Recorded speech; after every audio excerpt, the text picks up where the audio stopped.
Apa nih? Oke, assalamualaikum warahmatullahi wabarakatuh. Ya, pada pertemuan kali ini kita akan membahas tentang mata kuliah etika dan profesionalisme ya. Jadi selama satu semester ini teman-teman anak 2023 itu ketemu saya di mata kuliah etika dan profesionalisme.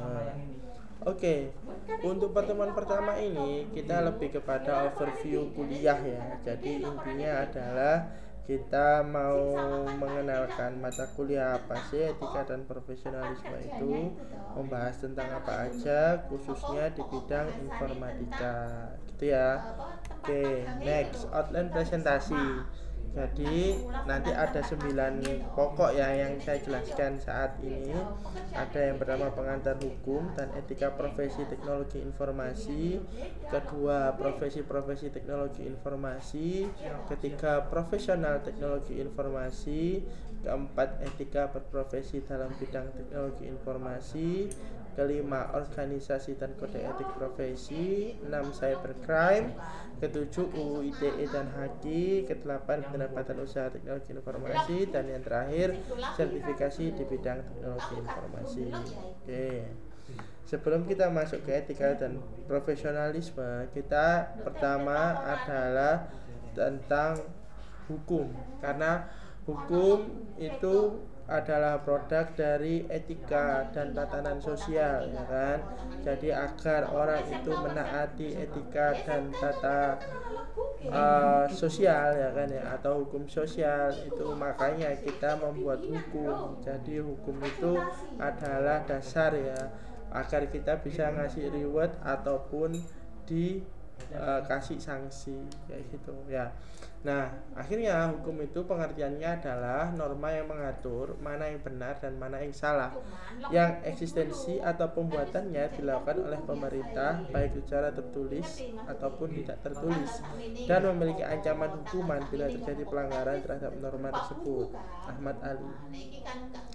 Kedua adalah hukum merupakan sebuah peraturan yang teratur dan tersusun dengan baik serta juga mengikat terhadap masyarakat maupun pemerintah. Ini Plato ya.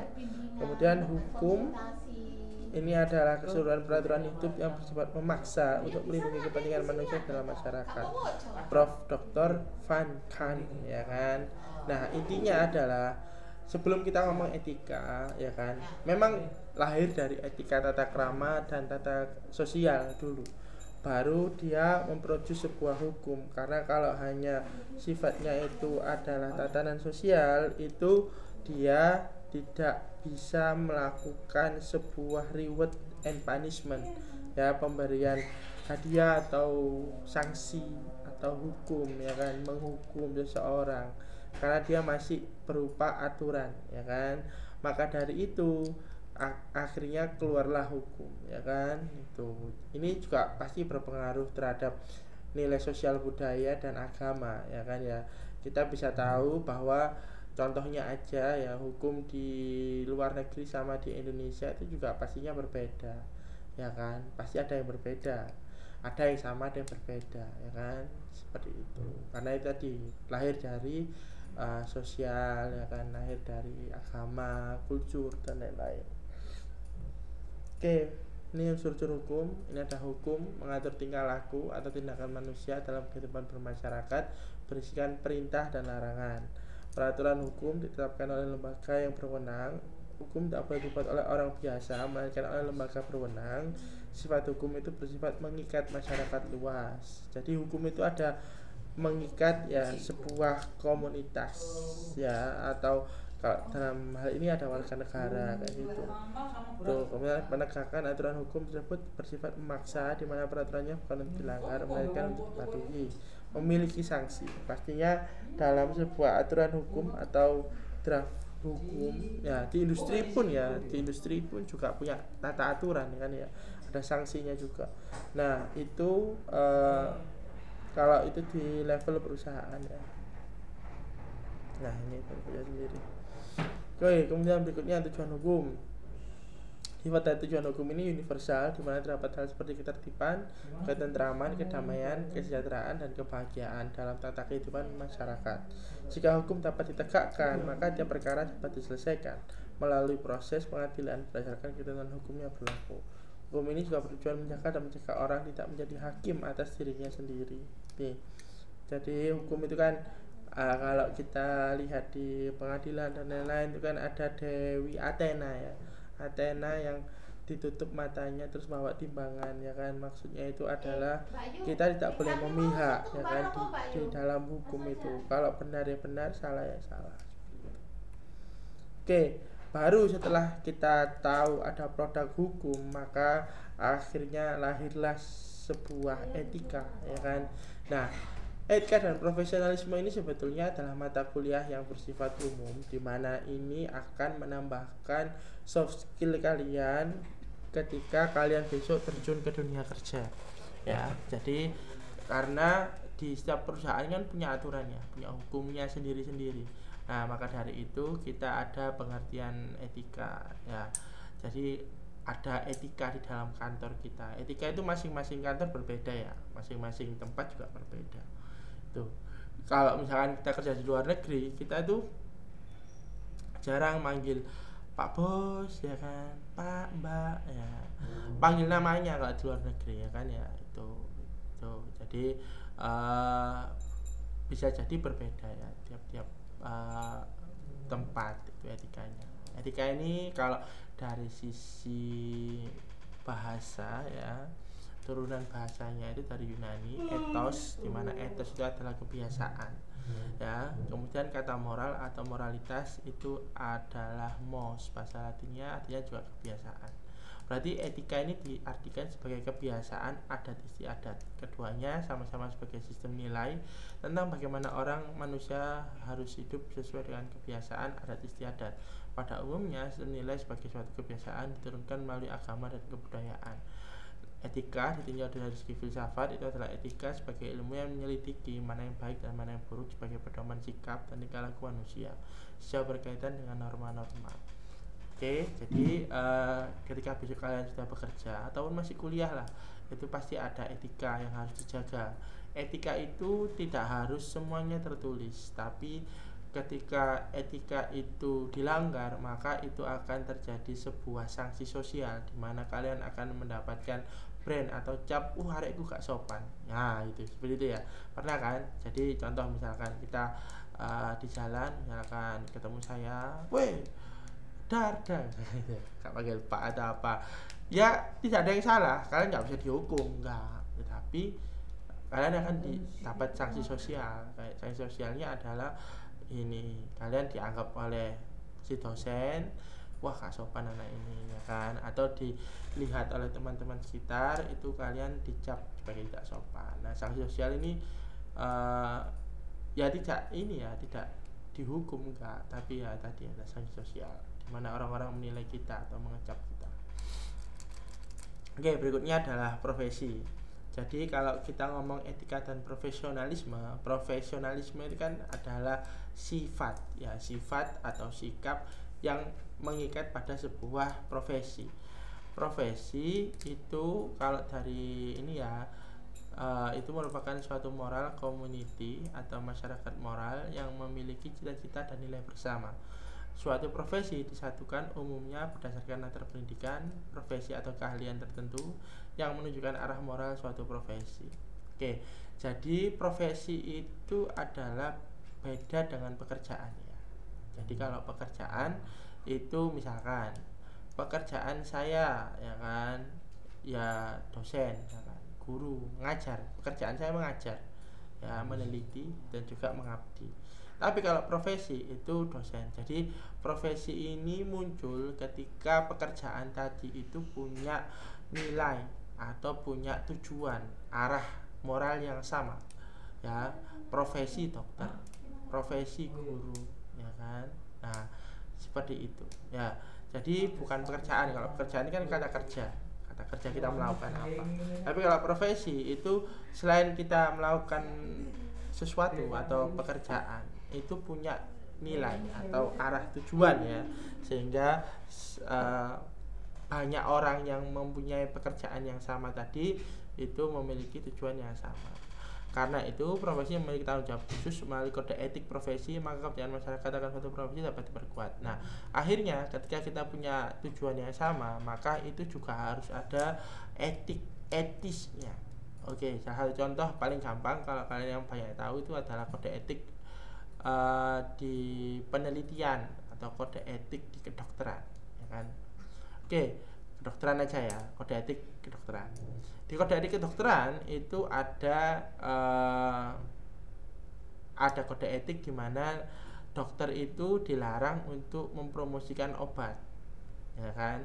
Gak boleh dokter kalau pakai obat ini aja bagus, ya kan? Nah, itu nanti terikat kode etik. Padahal itu nggak salah, tapi itu ketika itu ada kode etiknya yang sudah disetujui oleh bersama, yang anggota profesi biasanya ya, atau komunitas profesi. Nah, itu menjadi salah satu ini ya, ada sebuah etika yang dimana kita melanggarnya maka dia akan jadi jelek. Dokter itu senengane merekomkan obat ya, atau etika penelitian. Nah, etika sebagai mahasiswa juga ada ya.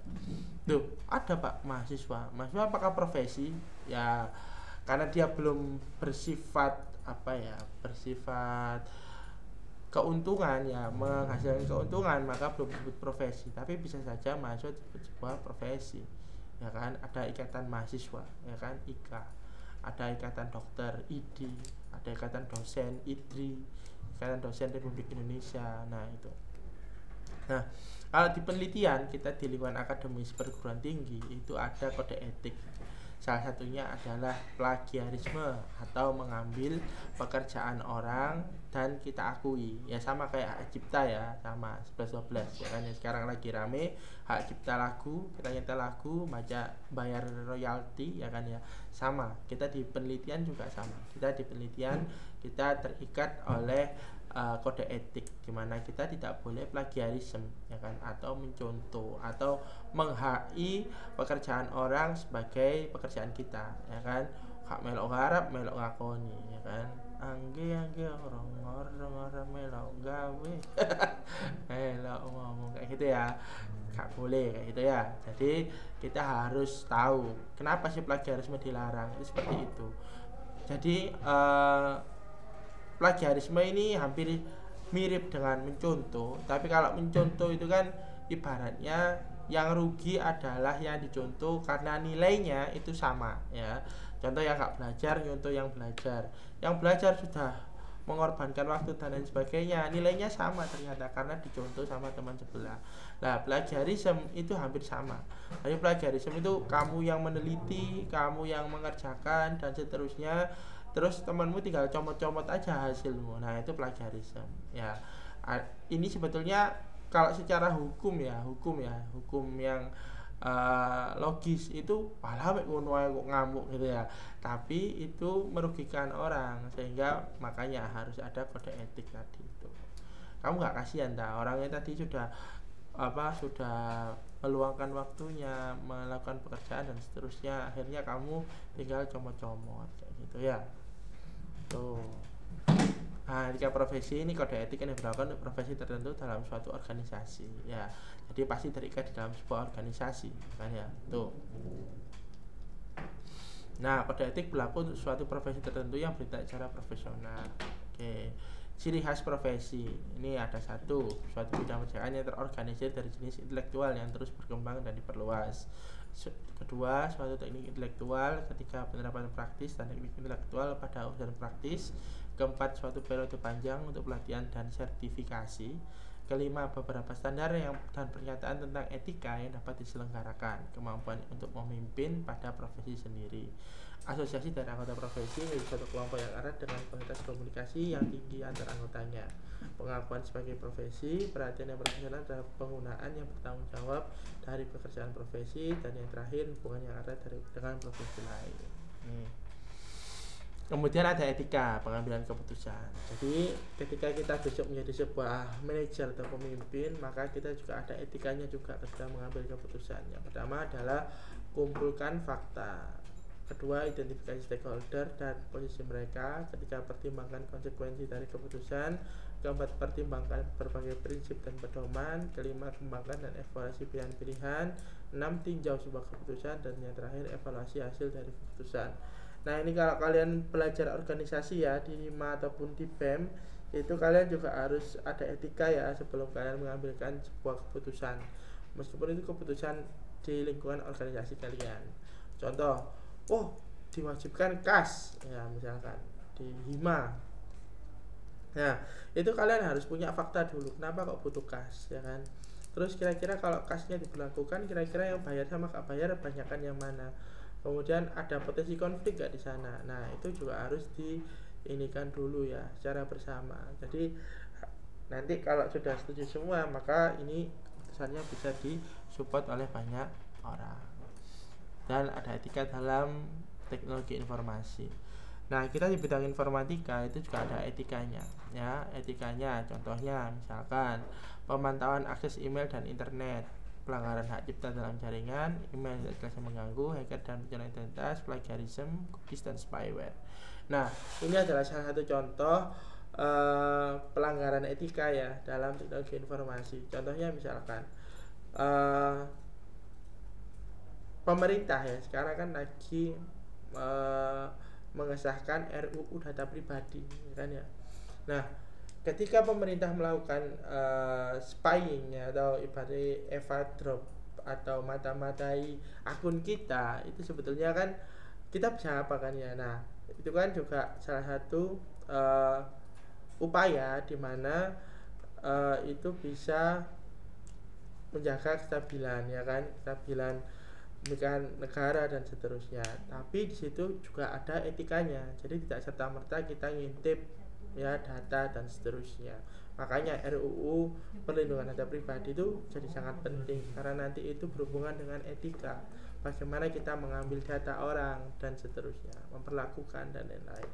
Kemudian ada pelanggaran hak cipta dalam jaringan. Ini kayak YouTube guys, YouTube. Kemudian ada yang lagi populer lagu-lagu. Nah, itu jadi pelanggaran hak cipta ini kalau kalian nyomot-nyomot ya di YouTube itu pasti akan kena ban ya kan, atau gak bisa dimonetize ya kan ya. Itu karena dia mengambil punyanya orang, comot taruh di punyamu ya kan tuh. Dan email ya kan, hacker, penyalahgunaan identitas, pasti plagiarism. Nah, salah satunya tadi yang saya jelaskan, cookies dan spyware. Kemudian etika dalam teknologi informasi, ini masyarakat umum tak menyadari pentingnya etika. Terus ini ya silakan dibaca. Jadi intinya adalah masyarakat umum ini harus menyadari tentang etika. Apalagi sekarang ya, etika bersosial media, etika dalam dunia digital itu sangat kurang sekali ya. Itu jadi kita yang biasa jadi netizen itu menghujat-hujat di medsos, itu harusnya kita punya sebuah etika ya kan. Dulu bangsa kita dikenal karena sopan santun dan tata keramanya. Nah, tapi bangsa kita, ironinya bangsa kita juga terkenal sebagai netizen paling brutal ya kan. Itu jadi kalau ada orang melakukan kesalahan langsung dihujat ya kan. Kemudian ya dan lain sebagainya ya, dampak-dampak negatif lainnya. Nah, hal ini sebetulnya juga jadi dua mata pisau ya. Jadi bisa jadi itu positif, bisa jadi itu negatif. Nah, efek positifnya apa? Kita mengawal aturan sosial yang ada di masyarakat. Jadi dengan menghujat itu bisa menyadarkan ya kan si pelaku, oh iya saya salah. Bisa juga orang-orang lain itu akan jadi takut untuk berbuat yang salah karena takut dihujat netizen ya kan. Nah, itu sisi positifnya. Sisi negatifnya adalah bisa jadi kalau itu kalian salah ya kan ya, kalian salah dalam menghujat, misalkan itu dipotong videonya, dipotong dan seterusnya, kalian salah, akhirnya ya ini kasusnya sama kayak Sandra Dewi sama Dewi Sandra ya kan ya. Sandra Dewi ya kan, yang suaminya korupsi kan Sandra Dewi, tapi yang dihujat Dewi Sandra. Nah, ini kan jadi salah sasaran. Nah ini juga etikanya juga kurang diperhatikan, nah, kayak gitu ya. Nah ini ada etika dalam bisnis ya kan, seperti ini. Kemudian selesai. Oke, untuk absen ini harus mengerjakan soal dulu ya. Jadi mengerjakan soal nanti baru bisa absen.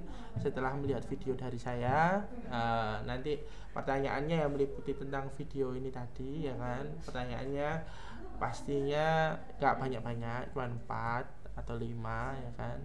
Nah nanti setelah jawab kalian nanti akan ini bisa absen. Oke, terima kasih untuk pertemuan hari ini. Sekian, terima kasih. Assalamualaikum warahmatullahi wabarakatuh.